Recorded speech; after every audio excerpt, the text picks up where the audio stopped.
ಇವತ್ತು ನಮ್ಮ ಸಿನಿಮಾಗೆ ಈ ಧೂಳು ಎಬ್ಸವ ಹಾಡು ರಿಲೀಸ್ ಮಾಡ್ತಾ ಇರಕ್ಕೆ ನೀವೆಲ್ಲ ಬಂದಿರಕ್ಕೆ ತುಂಬಾ ಖುಷಿ ಆಗ್ತಾ ಇದೆ. ಅದೇ ಶಾನಿ ಅವ್ರ ಜೊತೆ ಈ ಸಿನಿಮಾದಲ್ಲಿ ಕೆಲಸ ಮಾಡಿ ನಿಜವಾಗ್ಲೂ ತುಂಬಾ ಖುಷಿ ಆಗ್ತಾ ಇದೆ. ನಮ್ಮ ಅಪ್ಪಾಜಿ ಅವ್ರ ಜೊತೆ ನಾನು ಮೊದಲನೇ ಸಿನಿಮಾ ಮಾಡ್ತಾ ಇದ್ದೀನಿ, ನಿಜವಾಗ್ಲೂ ಹೇಳಕ್ ಆಗ್ತಿರೋಷ್ಟು ಖುಷಿ ಆಗ್ತಾ ಇದೆ. ನಾನು ಮಾತ್ರ ಅಲ್ಲ, ಇಡೀ ತಂಡ ತುಂಬಾ ಕಷ್ಟಪಟ್ಟು ಮಾಡಿರುವಂತ ಸಿನಿಮಾ. ಈ ಸಿನಿಮಾದಲ್ಲಿ ಒಳ್ಳೆ ಫೈಟ್ಸ್ ಇದೆ, ಡಾನ್ಸು, ಸಾಂಗ್ಸು, ಸಂಗೀತ.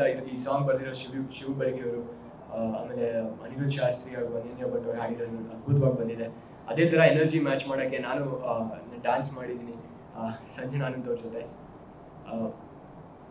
ಆದ್ರೆ ತುಂಬಾ ಕಷ್ಟಪಟ್ಟು ಮಾಡಿರುವಂತ ಈ ಹಾಡಿದು ತುಂಬಾ ಪ್ರಾಕ್ಟೀಸ್, ರಿಹರ್ಸಲ್ ಎಲ್ಲ ತಗೊಂಡು ಆ ಸಾಂಗ್ ಎಷ್ಟು ಎನರ್ಜಿ ಕೊಟ್ಟಿದ್ಯೋ ಅದೇ ಎನರ್ಜಿ ನಾನು ತೋರಿಸಿ ಸ್ಕ್ರೀನ್ ಮೇಲೆ ನಿಮ್ಮೆಲ್ಲನೂ ಆ ಥರ ಡ್ಯಾನ್ಸ್ ಮಾಡಿಸ್ಬೇಕು ಅಂತ ಆಸೆ ಇಟ್ಕೊಂಡಿದ್ದೆ.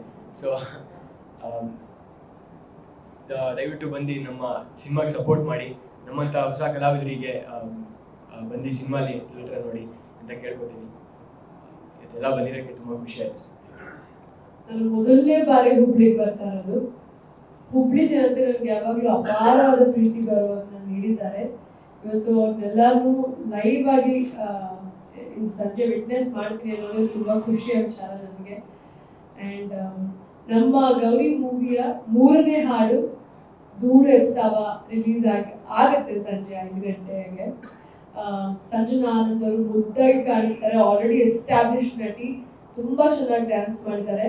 ಆಬ್ವಿಯಸ್ಲಿ ಸಮರ್ ತುಂಬಾ ಚೆನ್ನಾಗಿ ನೀವು ಕೂಡ ಡ್ಯಾನ್ಸ್ ಮಾಡಿದ್ರೆ. ಅಂಡ್ ಎಸ್ಪೆಷಲಿ ಈ ಸಾಂಗ್ ಅಲ್ಲಿ ಸಮರ್ ಅವರ ಎಕ್ಸ್ಪ್ರೆಷನ್ಸ್ ಮಾತ್ರ ತುಂಬಾನೇ ಚೆನ್ನಾಗಿದೆ. ಏನಂತ ಈ ಸಾಂಗ್ ನಿಮ್ಗೆ ಅಂತಾನೆ ಬರ್ದಂಗಿದೆ, ಅಷ್ಟು ಚೆನ್ನಾಗಿ ಎಕ್ಸ್ಪ್ರೆಷನ್ಸ್ ಕೊಟ್ಟಿದ್ದೀರಾ. ಅಂಡ್ ಶಿವ ಬೆರಗಿ ಅವರು ತುಂಬಾ ಅದ್ಭುತವಾಗಿ ಈ ಹಾಡನ್ನ ಬರೆದು ಉತ್ತರ ಕರ್ನಾಟಕ ಶೈಲಿಯಲ್ಲಿ ಅದನ್ನ ಒಂಥರ ಏನಂದ್ರೆ ಮಿರ್ಚಿ ಮಂಡಕ್ಕಿ ಖಾರ ತಿಂದಂಗಿದೆ ಹಾಡು, ಅಷ್ಟು ಅದ್ಭುತವಾಗಿ ಎಲ್ಲ ಮೂಡ್ ಬಂದಿದೆ. ಅಂಡ್ ನನ್ನ ಗೆಳತಿ ಅನನ್ಯ ಭಟ್ ತುಂಬಾ ಆತ್ಮೀಯ, ಅವರು ಕೂಡ ಹಾಡಿದ್ದಾರೆ. ಅಂಡ್ ನನ್ನ ಹಳೆಯ ಸ್ನೇಹಿತ ಅನಿರುದ್ಧ್ ಶಾಸ್ತ್ರಿ ಅವರು already is a well established singer, but ನಮ್ಮ ಮೂವಿಯ ಮೂಲಕ ಅವರು ಮ್ಯೂಸಿಕ್ ಡೈರೆಕ್ಟರ್ ಆಗಿ ಕೂಡ ಪದಾರ್ಪಣೆ ಮಾಡ್ತಾರೆ. So all the very best to them.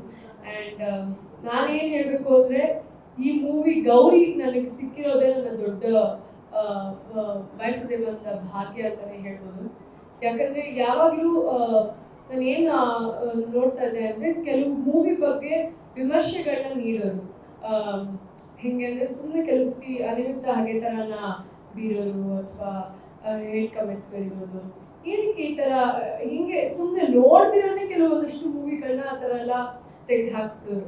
But ನನ್ನ ಮೊದಲನೇ ಮೂವಿ ನಾನು ಶೂಟ್ ಮಾಡಕ್ ಸ್ಟಾರ್ಟ್ ಮಾಡ್ದಾದ್ಮೇಲೆ ಗೊತ್ತಾಯ್ತು, especially with Indrajit Lankesh sir, ಅವ್ರು ಪ್ರತಿಯೊಂದು ಸೂಕ್ಷ್ಮವನ್ನ ತುಂಬಾ ಪರಿಗಣಿಸ್ತಾರೆ, ಎಲ್ಲವನ್ನು ಗಮನಿಸ್ತಾರೆ.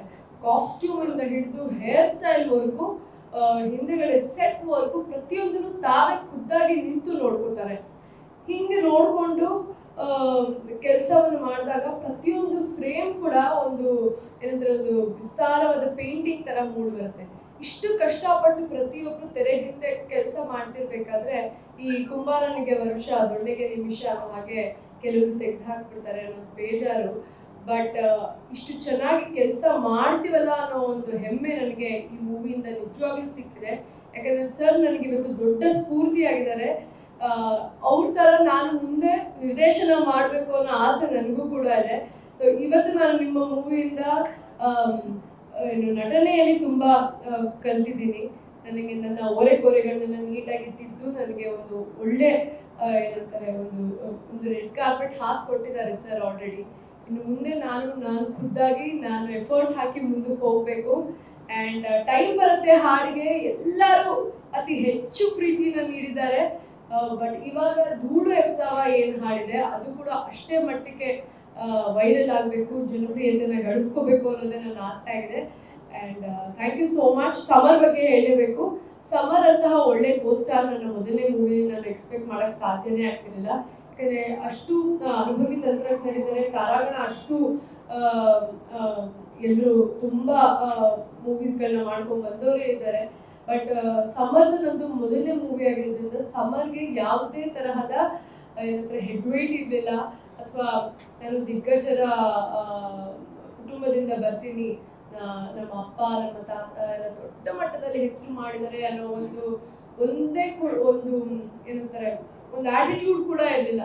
ಸೊ ನನ್ನ ಮೊದಲನೇ ಮೂವಿ ಅವ್ರ ಜೊತೆ ಮಾಡೋದಕ್ಕೆ ನನಗೆ ತುಂಬಾ ಸುಲಭ ಆಯಿತು. ಇಬ್ರದ್ದು ಆಕ್ಟಿಂಗ್ ವರ್ಕ್ಶಾಪ್ಸ್ ಆಗಿರಲಿ ಅಥವಾ ನಾವು ಹೆಂಗೆ ಒಬ್ರ ಜೊತೆ ಮಾತಾಡ್ಕೊಂಡು ಸೀನ್ಸ್ಗಳನ್ನ ಮಾಡ್ತಾ ಇದ್ವಿ, ಪ್ರತಿಯೊಂದು ತುಂಬಾ ಅದ್ಭುತವಾಗಿ ಮೂಡ್ ಬಂದಿದೆ. ಅತಿ ಶೀಘ್ರದಲ್ಲಿ ಮೂವಿ ನಿಮ್ಮ ಮುಂದೆ ಬರಲಿದೆ. ನೀವು ನೋಡಿ ಅಷ್ಟೇ ಪ್ರೀತಿ ಪ್ರೋತ್ಸಾಹ ನೀಡಿದ್ರೆ ನಮ್ಗೆ ಅಷ್ಟೇ ಸಾಕು. Thank you. ಜುಲೈ ತಿಂಗಳಲ್ಲಿ ರಿಲೀಸ್ ಮಾಡ್ತಾ ಇದ್ದೀವಿ. ಈಗ ವಾಪಸ್ ಬೆಂಗಳೂರಿಗೆ ಹೋಗಿ ಅದನ್ನೇ ಪ್ಲ್ಯಾನ್ ಮಾಡಬೇಕು. ಸಾಕಷ್ಟು ಈಗಾಗಲೇ ಹಿಟ್ ಆಗಿರೋಂಥ ಟೈಮ್ ಬರುತ್ತೆ ಮತ್ತು ಧೂಳು ಎಬ್ಸವನು ನನ್ನ ಒಂದು ವೈಯಕ್ತಿಕವಾಗಿ ನನ್ನ ತುಂಬ ಹತ್ತಿರವಾದ ಹಾಡು, ಇಷ್ಟವಾದ ಹಾಡು. ಸೊ ಸಿನಿಮಾ ರೆಡಿಯಾಗಿದೆ, ಕಂಪ್ಲೀಟಾಗಿ ಫಿಲ್ಮ್ ರೆಡಿ ಇದೆ ರಿಲೀಸ್ಗೆ. ಸೊ ಎಸ್, ಚೆನ್ನಾಗಿ ಮೂಡ್ ಬಂದಿದೆ. ಸಾಕಷ್ಟು ಕಷ್ಟಪಟ್ಟಿದ್ದೀವಿ. ದೊಡ್ಡ ಸಿನಿಮಾ ಮತ್ತು ಪ್ರಾಮಾಣಿಕವಾಗಿ ಕೆಲಸ ಮಾಡಿದ್ದೀವಿ. ಮತ್ತೆ ಮತ್ತೆ ಹೇಳ್ತೀನಿ, ಯಾಕೆ ಅಂತಂದರೆ ಇದು ನನ್ನ ಒಂದು ವೃತ್ತಿಯಲ್ಲಿ, ಸಿನಿಮಾ ವೃತ್ತಿಯಲ್ಲಿ ನನ್ನ ಒಂದು ಬೆಸ್ಟ್ ಸಿನಿಮಾ ಅಂತ ಹೇಳ್ಬೋದು. ಯಾಕೆ ಅಂತಂದರೆ ಡೈರೆಕ್ಟರ್ಸ್ ಅಲ್ಲ ವೈನ್ ಅಂತಾರೆ, ಅದು ಮಾಡ್ತಾ ಇದ್ದಂಗೂ ಸಿನಿಮಾ ಸಾಕಷ್ಟು ಕಲಿಯೋದಿರುತ್ತೆ. ಸೊ ಸಾಕಷ್ಟು ಅನುಭವ ಆಗಿದೆ ಈ ಸಿನಿಮಾದಲ್ಲಿ. ಸೂಕ್ಷ್ಮತೆಗಳನ್ನ ತುಂಬ ಚೆನ್ನಾಗಿ ಸೆರೆ ಹಿಡಿದಿದ್ದೀವಿ ಮತ್ತು ಒಂದು ಒಳ್ಳೆ ಮೆಸೇಜ್ ಇರೋಂಥ ಸಿನಿಮಾ ಮತ್ತು ಒಂದು ಅದ್ಭುತವಾದ ಕಲಾವಿದರಿದ್ದಾರೆ. ಅದು ಈ ಸಿನಿಮಾ ನೋಡಿದಾಗಲೇ ಗೊತ್ತಾಗುತ್ತೆ. ಅದು ತುಂಬ ಸೂಕ್ಷ್ಮವಾದ, ತುಂಬ ಗಮನ ಇಟ್ಟು ಮಾಡೋವಂಥದ್ದು, ಒಂದು ಮೆಸೇಜ್ ಕೊಡಬೇಕು ಅಂತ, ಜನರಿಗೆ ಸ್ಫೂರ್ತಿ ನೀಡಬೇಕು ಅಂತ ಮಾಡೋ ಸಿನಿಮಾ.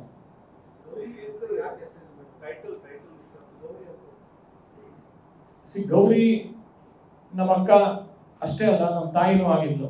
ನಾನು ಯಾಕೆ ಇದನ್ನ ಮತ್ತೆ ಮತ್ತೆ ಹೇಳ್ತೀನಿ ಅಂತಂದ್ರೆ, ನಿಮಗೆಲ್ಲ ಗೊತ್ತಿರೋಂಗೆ ನಮ್ಮಪ್ಪ ಯಾವುದೇ ಗೋಲ್ಡನ್ ಸ್ಪೂನ್ ಇಟ್ಕೊಂಡು ಯಾವುದೇ ಒಂದು ದೊಡ್ಡ ಕುಟುಂಬದಲ್ಲಿ ಬೆಳೆದವರಲ್ಲ.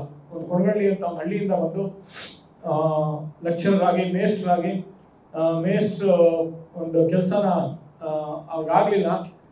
ಯಾಕೆ ಅಂತಂದರೆ ಒಂದು ಕ್ರಿಯಾಶೀಲತೆ ಮನುಷ್ಯನಿಗೆ ಹೇಳಿದ್ದೇ ಪಾಠ ಪ್ರತಿ ವರ್ಷ ಹೇಳ್ತಾ ಇರಬೇಕು, ವಿದ್ಯಾರ್ಥಿಗಳು ಮಾತ್ರ ಚೇಂಜ್ ಆಗ್ತಾ ಇರ್ತಾರೆ.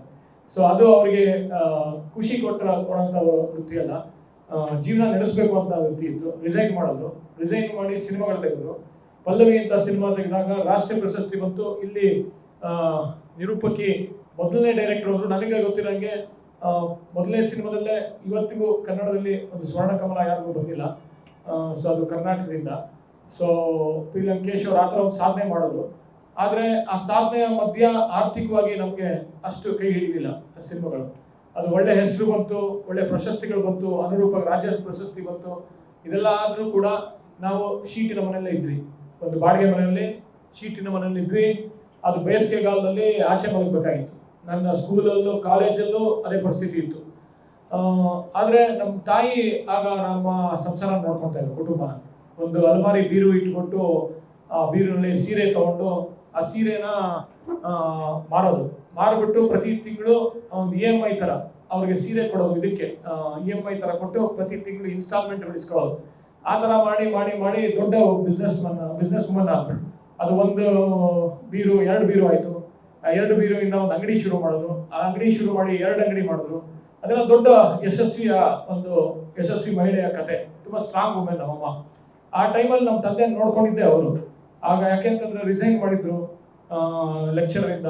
ಸಿನಿಮಾಗಳು ಅವ್ರಿಗೆ ಸಾಕಷ್ಟು ಆರ್ಥಿಕವಾಗಿ ಸಹಾಯ ಮಾಡಲಿಲ್ಲ. ಮತ್ತು ಪತ್ರಿಕೆ ಮಾಡೋ ತನಕನೂ 80ರ ತನಕನೂ ಕಷ್ಟ ದಿನಗಳು. ಆ ಸಮಯದಲ್ಲಿ ಅವರು ತಂದೆನೂ ಬ್ಯುಸಿ ಇದ್ರು, ತಾಯಿನೂ ಕೆಲಸದಲ್ಲಿ ಮುಳುಗಿದ್ರು. ಆ ಗೌರಿನೇ ನೋಡ್ಕೊಂಡಿದ್ದು. ಗೌರಿನೇ ನನ್ನನ್ನು ಶಾಲೆಯಿಂದ ಬಂದಾಗ ಊಟ ಮಾಡಿಸ್ಕೊಡ್ತಾ ಇದ್ದು, ನನ್ನ ಹೋಮ್ವರ್ಕ್ ಮಾಡಿದ್ದು ಮತ್ತು ನನ್ನ ಡ್ರಾಯಿಂಗ್ಗಳನ್ನು ಅವಳೇ ಮಾಡ್ತಾ ಇದ್ದು. ನನ್ನ ಎಕ್ಸಾಮ್ಗಳೆಲ್ಲ ನಾನು ಪಾಸ್ ಆಗಿದ್ದೆ ಡ್ರಾಯಿಂಗಲ್ಲಿ, ಚಿತ್ರ ಬಿಡಿಸೋದ್ರಲ್ಲಿ ಅವಳೇ ಬರೀತಾ ಇದ್ದು, ನಾನು ಬರೀತಾ ಇಲ್ಲ.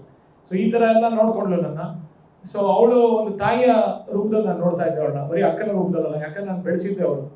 ಸೊ ಅವಳ ಮೇಲಿರೋ ಪ್ರೀತಿಯಿಂದ ಆ ಹೆಸರಿಟ್ಟಿದ್ದೀನಿ ಹೊರತು ಇದು ಗೌರಿಯ ಆತ್ಮಕಥೆ ಅಲ್ಲ, ಗೌರಿ ಒಂದು ಕಥೆ ಅಲ್ಲ, ಇದು ಗೌರಿಯ ಸಿದ್ಧಾಂತದ ಕಥೆ ಅಲ್ಲ.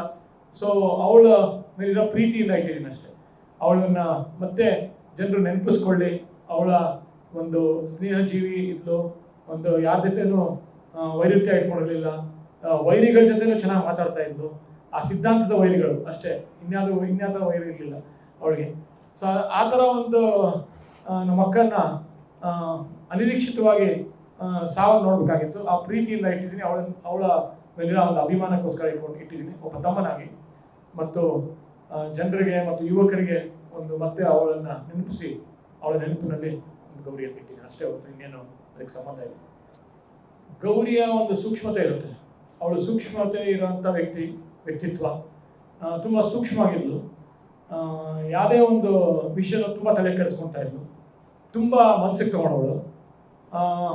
ನಮ್ಮಪ್ಪ ಕೂಡ ಹಾಗೆ, ನಮ್ಮಪ್ಪನೂ ಅಷ್ಟೇ, ಯಾವುದೇ ವಿಷಯ ಇದ್ರೂ ಅಷ್ಟೇ, ರೈತರ ವಿಷಯ ಇರ್ಬೋದು, ದಲಿತರ ಹೋರಾಟ ಇರ್ಬೋದು, ಅದು ಕನ್ನಡ ಹೋರಾಟ ಇರ್ಬೋದು, ಅದೆಲ್ಲ ಅವರು ಆ ಸೂಕ್ಷ್ಮತೆ ಗೌರಿಯನ್ನು ನಾನು ನೋಡಿದ್ದೀನಿ. ಆ ಒಂದು ಸೂಕ್ಷ್ಮತೆ ಈ ಸಿನಿಮಾದಲ್ಲಿದೆ ಅಷ್ಟೇ ಹೊರತು ಅವಳ ಕಥೆ ಅಲ್ಲ ಇದು.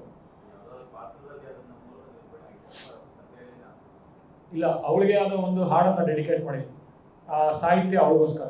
ಅದು ಇನ್ನೂ ಕೆಲವೇ ತಿಂಗಳ ರಿಲೀಸ್ ಮಾಡ್ತೀವಿ. ಎಸ್,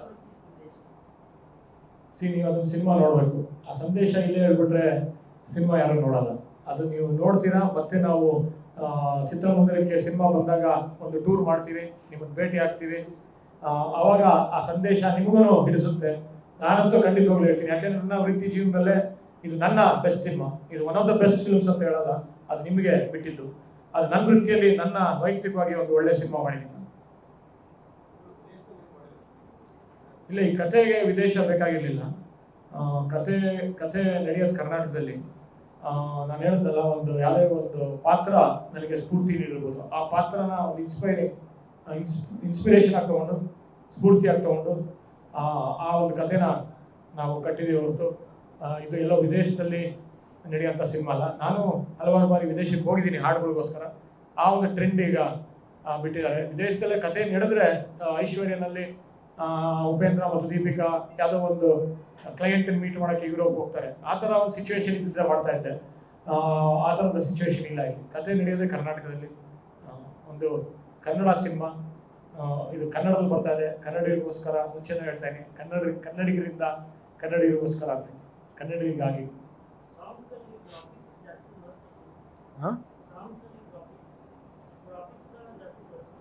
ಇಲ್ಲ, ಆ ಥರ ಒಂದು ಸಿಚುವೇಶನ್ ಇದೆ, ನೀವು ನೋಡ್ತೀರಾ ಸಿನಿಮಾದಲ್ಲಿ. ಆ ಥರ ಒಂದು ಸಿಚುವೇಶನ್ ಇರೋಕ್ಕೋಸ್ಕರ ಮಾಡಿದ್ದೀವಿ. ಬಟ್ ನನ್ನ ಸಿನಿಮಾಗಳು ಏನಾಗುತ್ತೆ ಗೊತ್ತಾ, ನಾನು ಗ್ರಾಫಿಕ್ ಜಾಸ್ತಿ ಯೂಸ್ ಮಾಡಲ್ಲ. ಟೈಮ್ ಬರುತ್ತೇನೆಲ್ಲ ಒಂದು ಗ್ರಾಫಿಕ್ ಶಾಟ್ ಇಲ್ಲ, ಆದರೆ ಗ್ರಾಫಿಕಲ್ಲಿ ತೆಗೆದಿರ್ತೀನಿ. ಸೊ ಎಲ್ಲ ಗ್ರಾಫಿಕ್ ಅನ್ಕೊಂಡ್ಬಿಡ್ತಾರೆ. ಆ ಲೈಟ್ಸು ಗೀಟ್ಸ್ ನೋಡಿ, ನೀವು ಫಸ್ಟ್ ಪರ್ಸನ್ ಎಲ್ಲ ಹೇಳ್ತಾ ಇರೋದು. ಈಗಾಗಲೇ 5ನೇ ಸತಿ ನನ್ನ ಸ್ನೇಹಿತರು ಹೇಳಿದ್ದಾರೆ, ಗ್ರಾಫಿಕ್ ತುಂಬ ಚೆನ್ನಾಗಿ ಮಾಡಿಸಿದ್ಯಾ ಅಂತ. ಆದರೆ ಗ್ರಾಫಿಕ್ ಅಲ್ಲ, ಅಷ್ಟು ಕ್ವಾಲಿಟಿ ಚೆನ್ನಾಗಿ ಬರುತ್ತೆ ಅಂದರೆ ರಿಯಲ್ ಆಗಿ ಇದೇ ಥರದ ಹಲವಾರು ಇನ್ಸಿಡೆಂಟ್ಸ್ ಇದೆ. ಗ್ರಾಫಿಕ್ ಇಲ್ಲ, ರಿಯಾಲಿಟಿ ಇದೆ, ಬಟ್ ಗ್ರಾಫಿಕ್ ಅಂತ ಅನ್ಸುತ್ತೆ. ಆದರೆ ಇನ್ನೊಂದು ಸಾಂಗ್ ನೋಡೋಲ್ಲ ಇವಾಗ, ಹುಬ್ಳಿಯ ಇದು, ಅದರಲ್ಲಿ ಗ್ರಾಫಿಕ್ ಇದೆ. ಟೈಮ್ ಬರುತ್ತೇನಲ್ಲಿ ಒಂದು ಶಾರ್ಟ್ ಗ್ರಾಫಿಕ್ ಇಲ್ಲ. ಆದರೆ ನನ್ನ ಸ್ನೇಹಿತರೆ ಅನ್ಕೊಂಡ್ಬಿಟ್ಟಿದ್ದಾರೆ, ಆ ಲೈಟ್ಸು ಹಿಂದ್ಗಡೆ ಬ್ಯಾಕ್ಗ್ರೌಂಡ್ ಎಲ್ಲ ಗ್ರಾಫಿಕ್ ಅನ್ಕೊಂಡಿದ್ದಾರೆ. ಅದು ಯಾವ ಮಟ್ಟಕ್ಕೆ ಆಗ್ಬಿಟ್ಟಿದೆ ಸಿನಿಮಾ ಅಂದರೆ ಇವತ್ತು ಪಾತ್ರಗಳೇ ಗ್ರಾಫಿಕ್ ಆಗ್ತಾ ಇದೆ, ಬ್ಯಾಕ್ಗ್ರೌಂಡ್ ಗ್ರಾಫಿಕ್ ಅಲ್ಲ. ಪಾತ್ರಗಳೇ ಗ್ರಾಫಿಕ್ ಆದಾಗ ನಮ್ಮಂಥ ನಿರ್ದೇಶಕರು, ಮೇ ಕಾಲ್ ಮಿ ಓಲ್ಡ್ ಟೈಮ್ ಡೈರೆಕ್ಟರ್, ಬಟ್ ಆದರೆ ನಮ್ಮಂಥ ನಿರ್ದೇಶಕರು ಏನೋ ಒಂದು ಪ್ಯಾಷನ್ನಲ್ಲಿ ನಮ್ಗೆ ಯಾವುದೋ ಒಂದು ಲೊಕೇಶನ್ ಬೆಟ್ಟದ ತುದಿಯಲ್ಲಿ ಮಾಡಬೇಕು ಅಂತ ಹೋದಾಗ ಅದು ಗ್ರಾಫಿಕಲ್ಲೇ ಮಾಡ್ಬೋದಿತ್ತಲ್ಲ, ಅಲ್ಲಿಗೆ ಯಾಕೆ ಖರ್ಚು ಮಾಡ್ಕೊಂಡು ಹೋಗ್ತೀರಾ ಅಂತ. ಆದರೆ ಅಲ್ಲಿ ಸಿಗೋಂಥ ಮಜಾ, ಅಲ್ಲೊಂದು ಶಾರ್ಟ್ ತೆಗಿಯೋಂಥ ಮಜಾ ಇದೆಯಲ್ಲ, ನಮಗೆ ಆ ಒಂದು ಏನಂತಾರೆ ದೊಡ್ಡ ಸ್ಫೂರ್ತಿ ನೀಡುತ್ತೆ ಆ ಒಂದು ಶಾರ್ಟ್ ಮತ್ತೆ ಸ್ಕ್ರೀನಲ್ಲಿ ನೋಡಿದಾಗ. ಆ ಥರದ್ದೊಂದು ಗೂಸ್ ಬಂಪ್ಸ್ ಅಂತಾರಲ್ಲ ಇಂಗ್ಲೀಷಲ್ಲಿ, ಆ ಥರ you get goosebumps out of the short as a director also, ಅದು ಪ್ರೇಕ್ಷಕರು ಅಷ್ಟೇ. ಸೊ ಆ ರೀತಿಯಲ್ಲಿ ಒಂದು ನಮಗೆ ಖುಷಿ ಕೊಡುತ್ತೆ, ಸಂತೋಷ ಕೊಡುತ್ತೆ ರಿಯಲ್ ಆಗಿ ತೆಗೆದ್ರೆ. ಇವಾಗ ಸುಲಭ ಆಗ್ಬಿಟ್ಟಿದೆ, ಎಲ್ಲ ಗ್ರಾಫಿಕ್ ಮಾಡ್ಬೋದು. ಪ್ರಾಣಿಗಳಾಗಲಿ, ಬ್ಯಾಕ್ಗ್ರೌಂಡ್ ಆಗಲಿ, ಪಾತ್ರಗಳಾಗಲಿ ಎಲ್ಲ ಗ್ರಾಫಿಕ್ ಇರುತ್ತೆ. ಅದು ನನಗೆ ಅಷ್ಟು ಇಷ್ಟ ಇಲ್ಲ.